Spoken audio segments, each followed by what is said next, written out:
We have a presentation Metaverse that is going to be in English. So if you request simultaneous interpreting, go and get your headphones.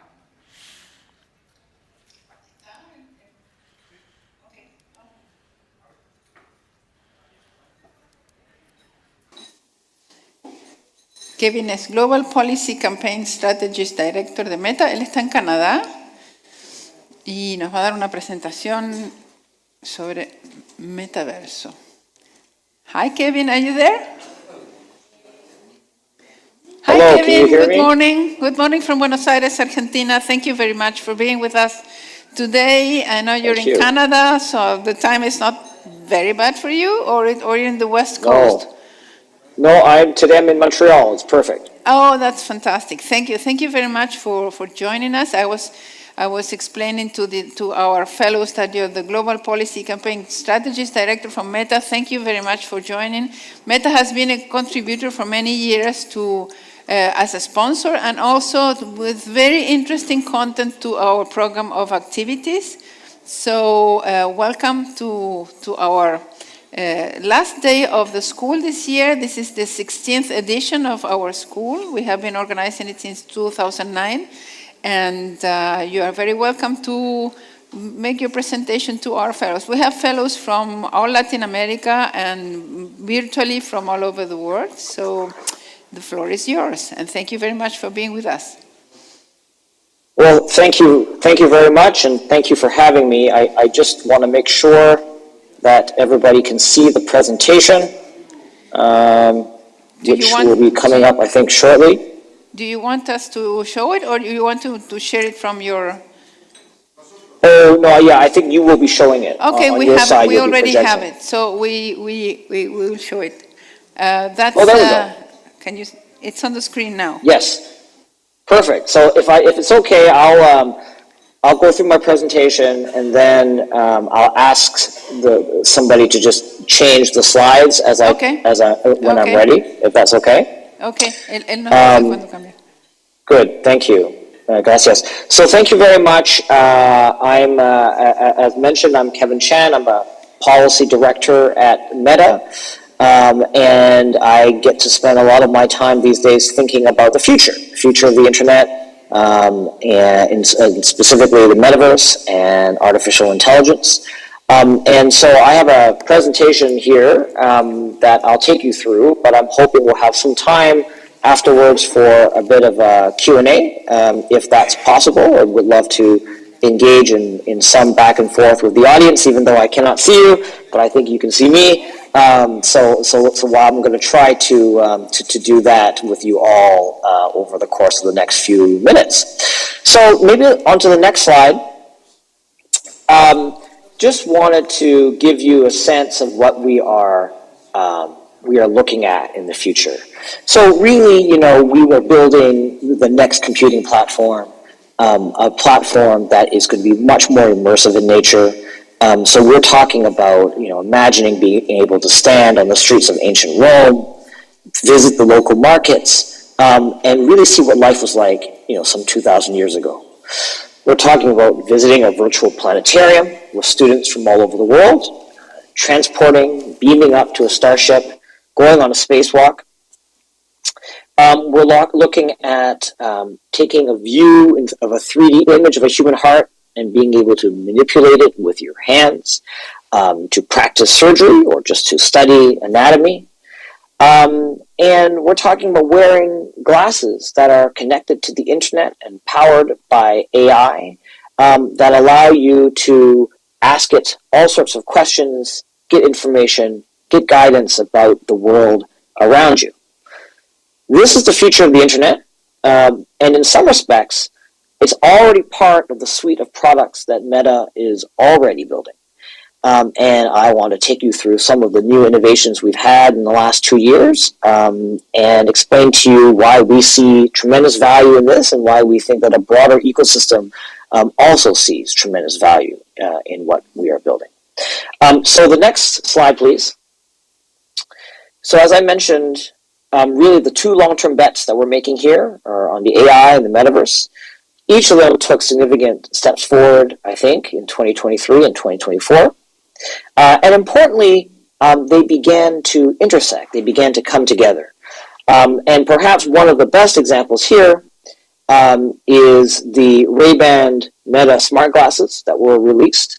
And they let really, not only are they a form factor that we believe will be the future of immersive experiences, but also in a way allows for AI to be used while you're wearing the glasses. So allowing the Meta AI to be able to engage with the things that you're seeing. You're able to learn more about your environment. You're able to interact more without pulling out your phone. And we're really excited about how great and positive the reception has been to this new form factor and this merging of sort of our Reality Labs Metaverse products with AI. So the next slide, I'm going to spend a little bit of time talking about VR, AR, and MR. Different technologies will enable different levels of immersion that suit the individual or the environment. They're not designed to be a replacement for experiences in daily life more than the internet is today. But what they will do, we believe, is to build interconnectedness and provide richer, more immersive experiences. And we believe that all of this has the power to unlock new opportunities and spark new impact, both socially and economically. So maybe if we go to the next slide. So what is the metaverse? We believe it's the successor to the mobile internet. It is a virtual environment where you can be present with people in digital spaces that are interconnected, even when these people obviously are not in the same physical place as you are. We're talking about immersive worlds that you can create and you can interact with all the visual information that you would expect in a real 3D space, including body language and facial gestures.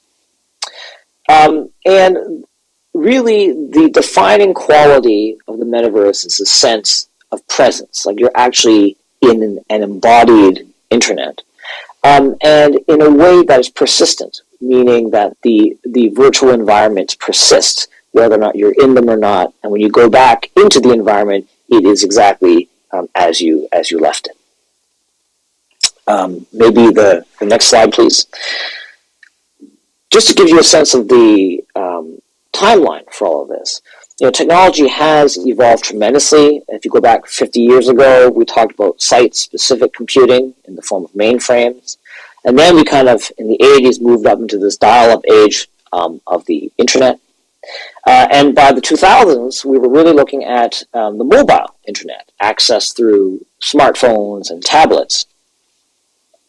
And when we got phones with cameras, the internet really became a more visual and mobile way of engaging with information and with people.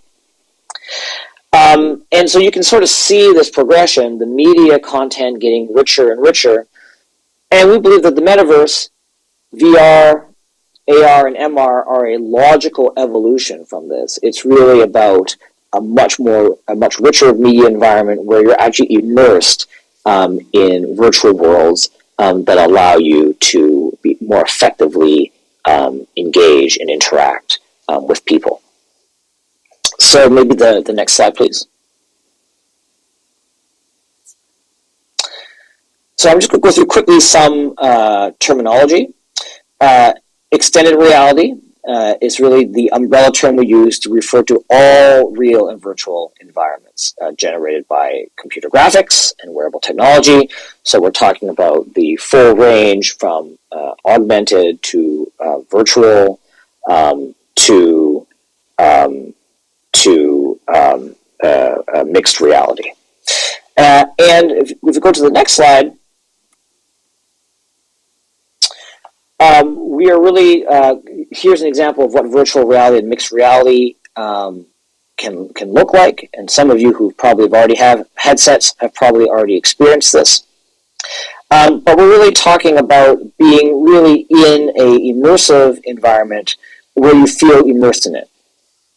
You have the sense of presence, And while a lot of the origins of the initial technology came from gaming and entertainment, we believe that the real significant impacts that will be very positive in nature will come in the form of changes to education, to workforce training and development, to healthcare, and civic engagement.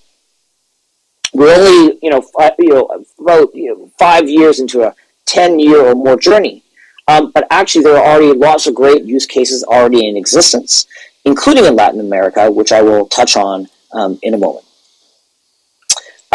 Next slide, please. So augmented reality is a technology that is seeking to overlay digital images or animations on top of the real world, so that you get an augmented sense of where you are, whether it be more information or more visual representations that are virtual in nature. Many of you have probably already tried this.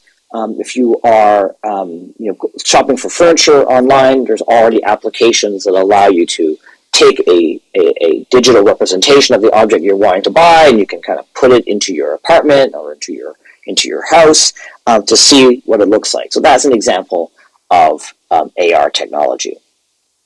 But again, we do think that moving forward, there are going to be many more applications in the work and education environment that's really going to make AR a much more impactful technology for societies and for economies. And I think I'll end this segment of the presentation, and I'll move to AI, but we do have a little video that I'd like to show on the next slide. These are real-world examples of how some of our Metaverse products are already enhancing inclusion. And so if my friends in Argentina could press, I don't know if you, maybe the video doesn't seem to be loading. Is it possible to play the video, or are you having trouble? We're working on it. We downloaded your presentation without problem, but there. Oh, there we go. There we go. Beyond the limitations of physical space, allowing anyone, anywhere, to connect within communities where technology builds bridges and discover endless possibilities. Okay, let's do this. Welcome to the Juneteenth Cultural Hub. Let's grab your arm span and height so you can adjust all our workouts to suit your range of motion. Hi everybody, Yahtzee, and welcome. Today on the Fancy Navajo.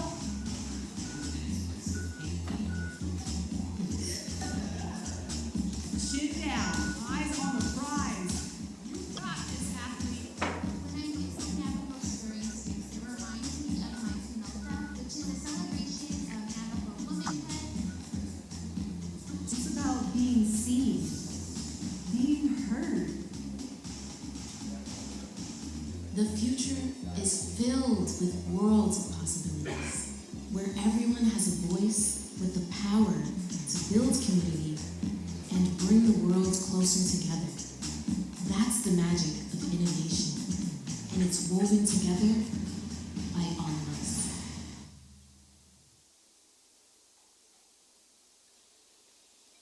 Okay, great. So as I mentioned, these are actually, the three examples you see in the video are actually real examples. Stakeholders and partners that we've worked with and that are finding value in our technology for inclusion purposes. And so really excited to have been able to share that with you. Moving on now to artificial intelligence, which is really, of course, something that's really on top of everybody's minds. Here are some llamas created through our generative AI tools. Llama is the name we've given for our large language model, which stands for Large Language Model Meta AI. So maybe I'll just move to the next slide if we can.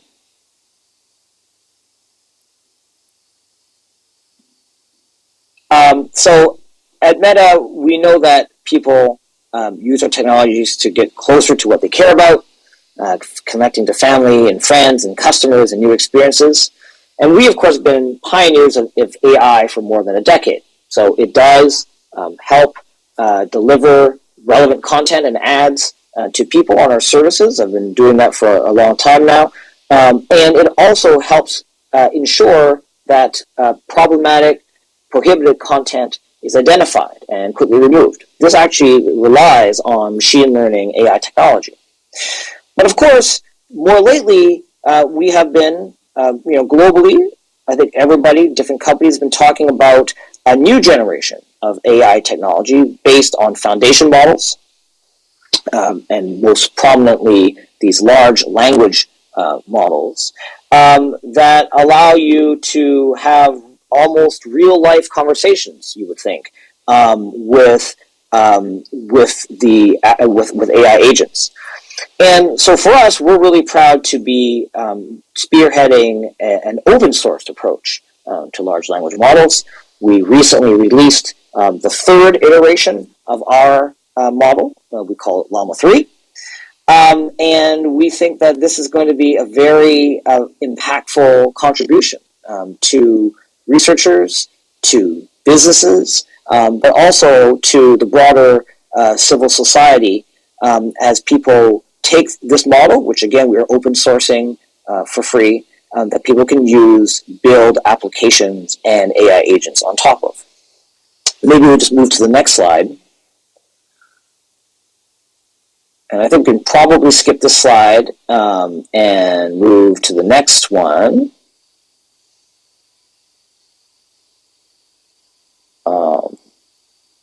Yeah, so again, as I mentioned, we've had a long history of deploying AI and making much of our research and our models available for free. By the end of 2024, we will have access to AI chips with a total compute power equivalent to almost 600,000 NVIDIA H100 GPUs. And we have built one of the fastest AI supercomputers in the world. And that has already led to several groundbreaking AI projects, such as the Llama foundation models that I referred to earlier.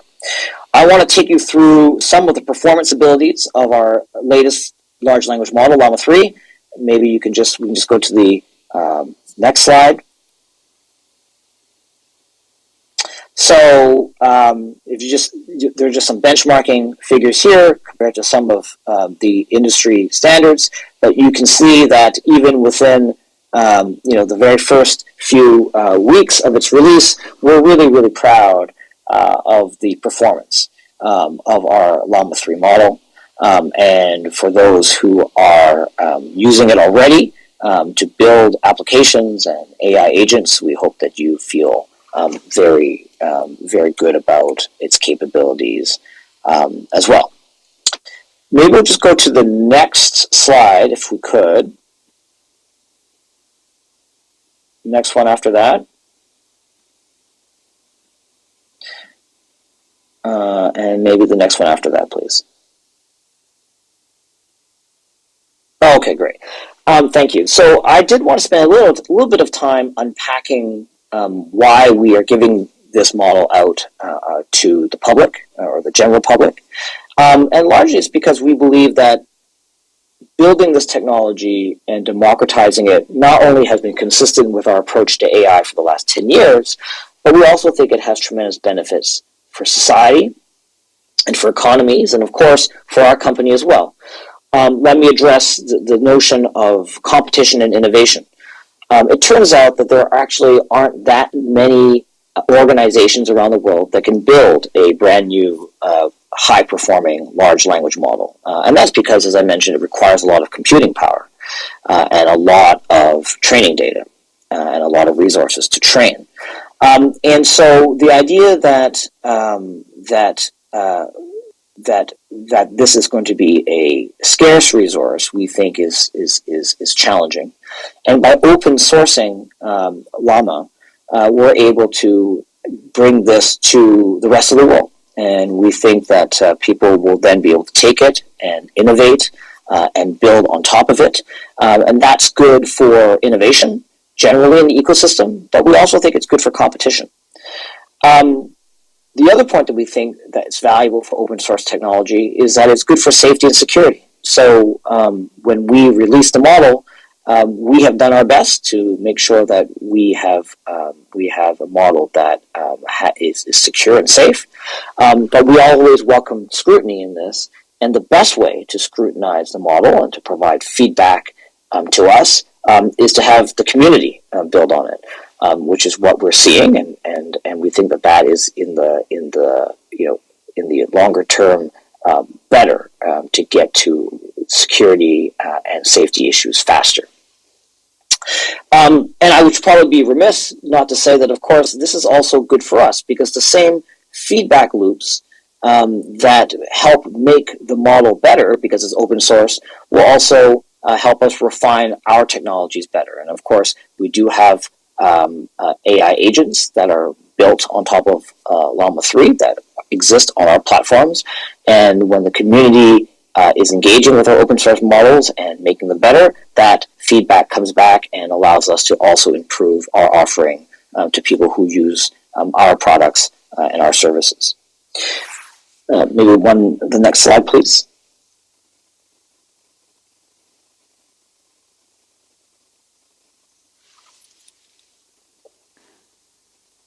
So this is just a bit more of a layout of sort of what our position is with respect to open source models. I think I've touched on most of them, so maybe we'll move on to the next slide, which is something that we have launched, Meta AI, in some markets. They will obviously come to more markets in the future, but this is a product that we're offering on our platforms, be it Facebook or Instagram or WhatsApp or Messenger. It is built on top of Llama 3, but it is a large language model that, again, is open for anybody to use with a user interface. You can also access it on the web at meta.ai. Maybe the next slide. And we're nearing the end of my presentation, but I did want to talk a bit about some of the work that we're doing that's very near and dear to my heart, because my team leads on a lot of this. Just the next slide, if we could, please. And that is really starting to engage with the broader ecosystem on building communities and driving innovation. I don't know if you can see the slide. Perhaps we are stuck. Oh, there we go. And so I want to just draw to the audience's attention two things that we've done in the last, I guess it's maybe the last 9 months. So if you go to the next slide, please. We do have a community of builders for the Metaverse that we call the Metaverse Community Collective. This is a subset of us that we brought out to Los Angeles, where we engaged on understanding how people who are using our products and services are building for the Metaverse, how they're using our products. And I'm really proud, if you go to the next slide, to have welcomed some representatives from Latin America. So we see examples from the Organization of American States. We also see an interesting use case from Brazil, where we're establishing a hub of innovators to actually innovate on Metaverse technologies. We're also training through the organization, through the OAS, training creators on augmented reality, how to build filters, how to use this technology to ideally build a business. And we've already trained, or the OAS has already trained over 10,000 creators. And you can go on their website to sort of learn more about how you can access this kind of training. I'll finish with the last summit we did, which was just last month in Silicon Valley. So maybe the next slide, please. We hosted our first global Llama community summit, where we brought in 70 developers from 27 countries to spend a day with us. We learned from them about what they see valuable in the open source models that we are putting out into the world, and we're sharing with them our perspective and what we're seeing. And maybe on the last two slides, I'm just really proud to say that we had invited 7 participants from Latin America. Then the next slide, you'll see some examples of who were invited. And maybe I'll just finish the presentation on the next slide with two examples of use cases from Latin America that are pretty interesting. One from Monterrey, where they're building an AI tool that can actually recommend nutritional recipes based on ingredients that you might have, how to eat, in a healthy way. And then another one here from Brazil, which is using LAM3 to summarize patients' medical records as they, as they check out, and it's a way for doctors to have access to information in a way that's much more efficient. And so these are, again, not things that Meta is building. We built the foundation model. These are use cases that are out in the world that different entrepreneurs, different research organizations, different civil society groups are taking and building applications on top of it. And we think that it's early days, of course, but the promise is we're very, very proud to be able to support this kind of social and economic innovation. So perhaps I'll stop here. I took the audience through, I think, quite a bit. I hope I didn't speak too quickly, and I hope we didn't go through the slides too quickly. But I'm happy to answer, if it's possible, in this format, answer any questions that people may have in the remaining time that we have. First of all, that's a big applause for your presentation.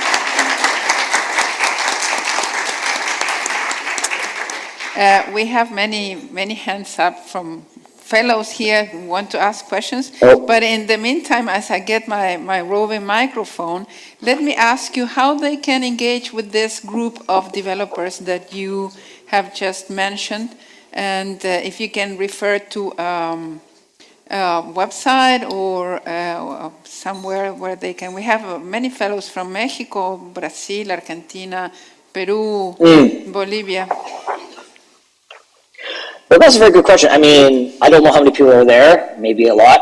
Oh, wait, I see a different angle now, so I see a bit of the room.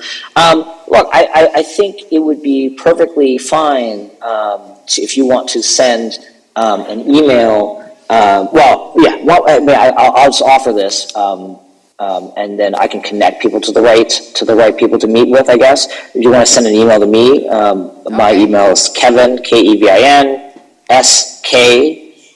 So Sam Kevin SK Chan CHAN at meta.com. If you are interested in being connected to various AI communities that are building on open source, we'd be happy to find a way to connect you to the right people. So if you want to send me a note, letting me know what you're interested in, I can do my best. Can't promise anything in advance, but I'll do my best to try to connect you with. Thank you very much. We have some questions from fellows. In English? Sure. Or English. Okay, fantastic. Hi, Kevin. I'm Mariana. I'm from Brazil. Initially, I would like to say that your presentation was very interesting. And I noticed that recently Instagram added an AI-generated content opt-in for users. And I found it very interesting and necessary. Well, regarding Meta's policy, I would like to know what policies you have to address children and adolescents' experience on internet, considering that they have a peculiar status of being in current development and don't have adults' ability to differ real from virtual. I understand that social media wasn't initially designed for young people, but as a new type of technology like Metaverse has a unique opportunity to design a safe space for the next generation. So in terms of guaranteeing, sorry, I'm speaking too loud, right? No, that's okay. In terms of guaranteeing that they use an adequate platform with secure content, what are Meta's initiatives in that sense? Sure, I mean, there's a lot there. I think you were asking about what are the measures that we take to protect young people, I think, from online harms, I think is what you're referring to. So of course, we take this matter, very seriously. I have 3 kids myself, and they're just getting to the age of being more independently online. So I understand very much personally the question that has been asked and some of the concerns that have been raised. I mean, I would just say, and I can't obviously go through all of it, in this conversation, but I would just say that we do have a lot of things online that we've published already about the things that we are doing. We are, young people who join the platform. And currently, you have to be 13 to be able to join. They're kind of defaulted to the most restrictive settings in terms of the ability for people to be able to message them. Young people cannot. You can't message young people if you're not already connected to them, if you're not known to them. We have parental supervision tools. We have time limits that are put in place. We have restrictions on advertising. So all of those things exist. We are continuing to build more changes to the system to help address some of the concerns that have been raised. So we do know we have more work to do. I think generally speaking, there has been some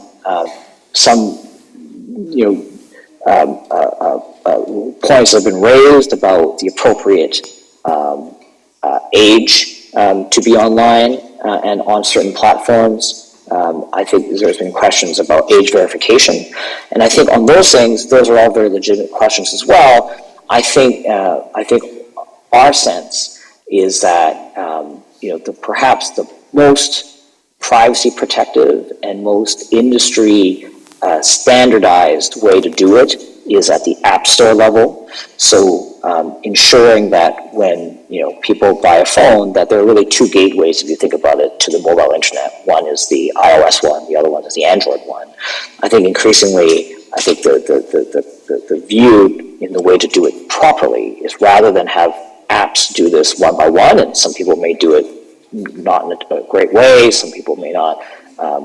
It may not be a privacy protective way. We think that ensuring age appropriateness ideally would be done at the App Store level, so that the entire ecosystem is subject to the same process and the same standards. Kevin, we have some other questions. Do you have time for that? I mean, I do. Okay, I'm just asking. So go ahead. Yeah. Okay. Hi, Kevin. I'm Leticia from Brazil. And amazing presentation. I'm really amazed here. I would like to ask about the metaverse and in terms of ensuring accessibility. In January 2023, a study group from the University of São Paulo began analyzing how the metaverse could help in rehabilitation of people with disabilities. According to the study carried out of patients suffering from cerebral palsy, I don't know, simulating tasks in the virtual environment with telerehabilitation treatments helped with engagement, improved performance, and encouraged the practice of physical activity. In addition, the students could also carry out tests on people on the autism spectrum with Down syndrome, and showing impressive results for psychological development. In this context, I would like to ask you if it's possible to ensure accessibility in the metaverse for people with different types of disabilities. What requirements must be considered when creating this virtual environment? And what is the future perspective of using the metaverse for rehabilitation and inclusion of those individuals? Thank you so much. Thank you. That's also a very big question. And I mean, here, I'll just echo that we have seen a lot of people actually use the Quest headsets as an example, actually for these kinds of purposes. There was one doctor I met who is focused on helping people regain some degree of their eyesight. who have lost the ability sometimes to control what they see based on different traumas. And so, as an example, what this doctor does is he has this whole medical program where he puts patients into a virtual environment with a headset, and they retrain them to focus on an object with their eyes, and you can actually, and because it's a simulated environment, you actually have targets that the person can look at. And as you're going through this process, there are incredibly, interestingly, incredible and significant improvements in the way that they're able to retrain their eyes. And so that was actually very interesting to hear about. We, of course, at Meta aren't building things for health applications. People are using them to try to see if they can move the needle. And so I think there is a question of how can this help with inclusion and help with disabilities. So there are definitely those examples of visual impairment. There are examples of also the AI or a program giving you turn-by-turn instructions about where to go because it's able to use the devices to map out the space around you, even if you can't see it clearly. And then I think there's another one which is not really for people who necessarily have some kind of accessibility or like an accessibility differential, but really about making it more easy to communicate universally. And so I think, and I'm not in a position to be able to say anything new or announce anything right now, but you can imagine, I think, a world where combining, let's say wearable devices like our smart glasses, powered by an AI agent, like Meta AI, that is multimodal or multilingual, that's able to actually allow you to have more or less real-time conversations with people who speak different languages. And so I think all those things are very, very exciting. I think they're going to, the technology is evolving and advancing at a rate where it's going to come faster than one would expect. And so, yeah, I think this all bodes very good news for people who have different needs, who may be able to be better integrated, fully integrated into different aspects of society with the help of these kinds of technologies. And so the future is very exciting. Hi, Kevin. First of all, thank you for your presentation. Considering the cases of abuse of women that we have already been reported in the metaverse, if you think about an environment with a level of connectivity in which it will be difficult to distinguish the online world from the offline world, how can we think about the adaptability and implementation of the principles of internet governance and the use in Web 3.0 as exemplified by the metaverse? Would change be necessary? What can be done to prevent crimes that are already common on other platforms from resonating in these spaces, these new spaces? Thank you. Sure. So again, a very, very big and good question. So I'll just start by saying, of course, nothing that happens in the metaverse should be allowed if it's not allowed, in a 2D space or in the real world. And so I think that as a principle, I think we should, in terms of prohibited behavior or prohibited content, I think that, nothing changes. I would say though, and maybe you're getting at this, is that the immersive quality of metaverse technologies makes things slightly different. So let me explain what I mean by that. So when you look at a 2D surface, like social media, traditionally, let's say, it has some degree of permanence to it. So you can, you can post something and people discover it maybe later. And if it's something that's prohibited, then people can see it and point to it, and it's in some ways easy to identify and take down if it's violating of our policies or of like local law, for example.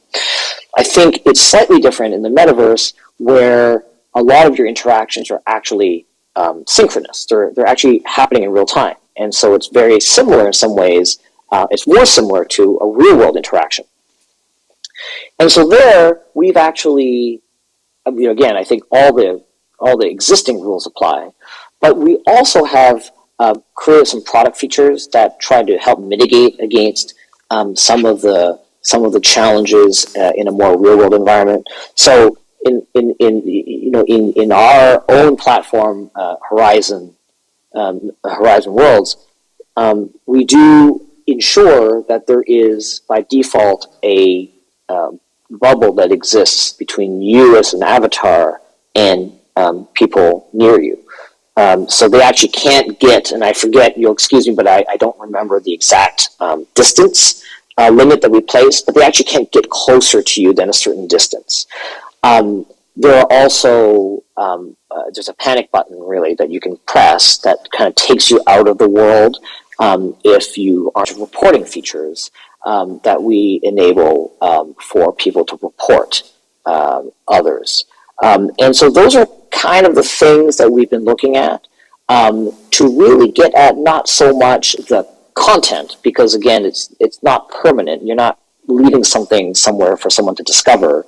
We're looking at product changes and really safety measures that allow for people to feel safe in a virtual environment and to really guard against bad behavior, because it's really the behavior we're talking about, the conduct of somebody versus the content, because we're not actually leaving things necessarily anywhere for someone else to find. I think, and maybe the last thing is, obviously this is still a work in progress. There's still many more things that I'm sure will evolve over time in terms of how we best ensure safety, and that developers who are building on the Quest platform best ensure safety. But those are some of the measures that we have in place to try to give people a sense of security and safety in virtual environments, and also to be able to control how they interact with people. I hope that's helpful. Hi, Kevin. Thank you very much for your presentation. Ariel Riera from Argentina here. One of the main criticisms against open source AI is to what extent it allows possible misuses, be it, I don't know, deepfakes, propaganda, whatever. What are the guardrails or policies or measures that you take to against that, and to what extent you difference from other approaches, proprietary approaches regarding AI, to avoid these possible misuses? Sure. In fact, we do publish material, that you can see, like research material that you can see in terms of the safety measures that we put in place to train our foundation models, and that comes with a lot of detail about how we do this. So, we of course are doing red teaming to make sure that the models behave in a way that is appropriate. We also have a pretty strict, while it's open source, we do have a licensing regime that spells out the acceptable uses and what would not be acceptable. And so we both have this kind of licensing regime that puts kind of like a legal framework around what can be used, what it can be used for and what isn't. But we also, at the data training level, we do also make sure that we are training it in a way that yields the productive results, and we also do a lot of red teaming. Third thing I would say, of course, is that actually, as I mentioned earlier in the presentation, and I think we've seen with many different models from many different companies, despite a lot of the work in safety and security across the industry, the models may still do things that are unexpected or unfortunate or problematic, and we've seen that in other cases. And there I would say open source is actually helpful, because if it happened to an open source model, and Meta is not the only one that's making open source models available, to be clear, but if it's an open source model, it's pretty, I think, for the community to understand very quickly where the challenges are is relatively easier. If it's a closed or proprietary model where only the company itself knows what went into the training of the model, then actually for others to inspect and understand why something may have happened is much harder, and you're largely dependent on the company who owns the proprietary model. So I would actually say that in some cases, or in many respects, the third benefit, or the third way to think about safety is, in fact, if you have the community scrutinizing this very closely, which you would have with an open source model, you actually should get better security outcomes, which actually, by the way, is consistent with the history of open source. I'm not talking about AI models. I'm talking about like previous generations of software technology. We see that open source tends to yield better security benefits over time.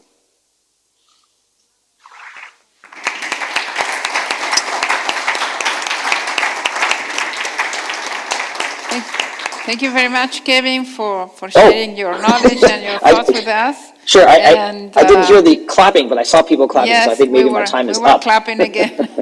Thank you very much. Very generous from you to share all your comments.